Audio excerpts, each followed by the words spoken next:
ग्वालियर। एक ही दिन में ऐसा क्या हुआ कि अच्छी भली मायके से गई युवती की दूसरे दिन संदिग्ध परिस्थितियों में मौत हो गई। यह युवती एक पुलिस आरक्षक की पत्नी थी जो संक्रांति पर अपने ग्वालियर के कंपू स्थित मायके आई थी। 16 जनवरी को पुलिस आरक्षक अरुण शर्मा अचानक ससुराल में आधमका और जबरन अपनी पत्नी उत्सव शर्मा को अपने साथ मुरैना के संजय कॉलोनी स्थित निवास पर ले गया। अगले दिन अचेत अवस्था में युवती को ग्वालियर के झांसी रोड स्थित इलाके के बसंत विहार स्थित जनकल्याण अस्पताल में भर्ती कराया गया, जहां तड़के उसकी मौत हो गई। मायके पक्ष ने युवती उत्सव शर्मा की मौत के लिए उसके ससुरालियों को जिम्मेदार ठहराया है और गला घोंटकर उसकी हत्या करने का आरोप लगाया है।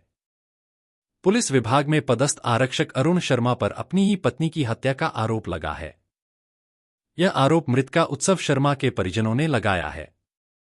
खास बात यह है कि 16 जनवरी को ही आरक्षक अरुण शर्मा अपनी पत्नी को कंपू स्थित मायके से अपने साथ लिवा ले गया था। मायके पक्ष का यह भी कहना है कि युवती उत्सव शर्मा अपने पति अरुण के साथ जाना नहीं चाहती थी, क्योंकि उसे पिछले 2 साल से ससुराल में प्रताड़ना मिल रही थी और उससे दहेज के रूप में रोज नई डिमांड की जाती थी। विरोध करने पर उसके साथ ससुराली मारपीट करते थे। मायके पक्ष का कहना है कि 16 जनवरी को ससुराल में बेमन से गई उत्सव को रात में ही अचेत अवस्था में झांसी रोड इलाके के जनकल्याण अस्पताल में भर्ती कराया गया था। परिवार के लोगों का कहना है कि उत्सव के साथ मारपीट के बाद दुपट्टे से उसका गला घोंटा गया था। उसके हाथों की चूड़ियां टूटकर उसकी कलाई में घुस चुकी थीं। मायके पक्ष के लोगों को 18 जनवरी को उत्सव के अस्पताल में भर्ती होने के बारे में सूचना दी गई। परिवार के लोगों को कहना है कि जब वो अस्पताल पहुंचे तो उत्सव शर्मा वेंटिलेटर पर थी और उसे कुछ भी होश नहीं था। उसके शरीर पर चोटों के निशान थे। अरुण शर्मा मुरैना का ही रहने वाला है और उसे पिता के स्थान पर अनुकंपा नियुक्ति पुलिस विभाग में मिली है। 8 फरवरी 2023 को ही अरुण शर्मा और उत्सव की शादी हुई थी। झांसी रोड पुलिस ने फिलहाल मर्ग कायम कर लिया है और पोस्टमार्टम रिपोर्ट का इंतजार कर रही है। क्या नाम है आपका? कुलदीप शर्मा, निवासी ग्राम छीमत, तहसील डबरा, जिला ग्वालियर के रहने वाले हम लोग। क्या घटनाक्रम हुआ पूरा? मेरी भतीजी थी उत्सव शर्मा और उसको 16 तारीख को इन्होंने हमारे घर से कंपू से ले गए और ले जा करके, वो अरुण शर्मा नाम है दामाद का, जो कि ज़बरदस्ती धमका के, बच्ची जा नहीं रही थी, उसके डर के मारे उसको मारता प्रताड़ित करता था, दहेज के लिए प्रताड़ित करता था, और ज़्यादा लेके आओ और ज़्यादा लेके आओ। केवल 2 ही वर्ष बच्ची की शादी को हुए थे।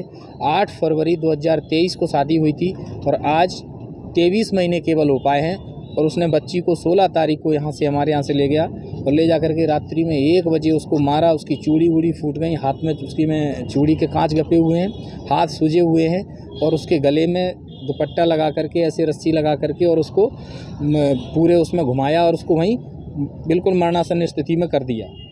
कब आपको सूचना मिली? कौन सी तारीख की घटना है? 16 तारीख की रात में ये लोग फिर रात के 3 या 4 बजे लेके आए हैं, तो जेके हॉस्पिटल ग्वालियर में भर्ती कराया उन्होंने।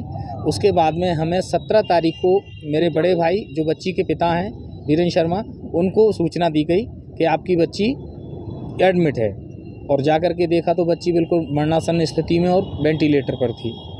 क्या करता है? जो दामाद है वह पुलिस में आरक्षक है, क्योंकि वहाँ 1-2 बार बात भी करी तो पूरी पुलिस का रवैया टोटल उसी के पक्ष में था, तो वहाँ कोई समझाइश भी नहीं दी गई पुलिस के द्वारा। और इस प्रकार से अभी कल रात में 18 तारीख की रात्रि को बच्ची एक्सपायर हो गई। कहाँ का रहने वाला है ये रहने वाले आशा की नगरिया मुरैना के हैं। मुरैना में संजय कॉलोनी में इनका मकान है, स्वयं का मकान है, और ये वहीं रह करके अपने पिताजी की अनुकंपा नियुक्ति मिली है तो पुलिस के विभाग में नौकरी करता है। अरुण शर्मा नाम। क्षेत्र में मर्ग कायम हुआ है, आरक्षक पे आरोप है। मुरैना पुलिस लाइन के पास में संजय नगर की निवासी एक नवविवाहिता थी। 2 वर्ष पूर्व उसकी एक आरक्षक के साथ शादी हुई थी और मुरैना में निवास करती थी। 2 दिन पूर्व जो है उसने घर में फांसी लगा ली थी, तो उसके इलाज के लिए यहाँ पे एक हॉस्पिटल में भर्ती कराया गया था। इलाज के दौरान उसकी डेथ हो गई। मृत्यु की सूचना आने पर जो है झांसी रोड पुलिस द्वारा 0 पर मर्ग कायम किया गया है और मृतिका का पैनल द्वारा पोस्टमार्टम कराया जा रहा है और जांच में जो तथ्य आएंगे, चूँकि घटना स्थल मुरैना का है तो मर्ग जो है मुरैना ट्रांसफ़र किया जाएगा और जो घटना में जो तथ्य आएंगे उसके आधार पर अग्रिम कार्रवाई की जाएगी। मृतिका के परिजनों द्वारा आरोप लगाया गया है इस संबंध में उसके पति के ऊपर, तो इस संबंध में जो तथ्य आएंगे और जो साक्ष्य आएंगे उसके अनुसार वैधानिक कार्रवाई की जाएगी।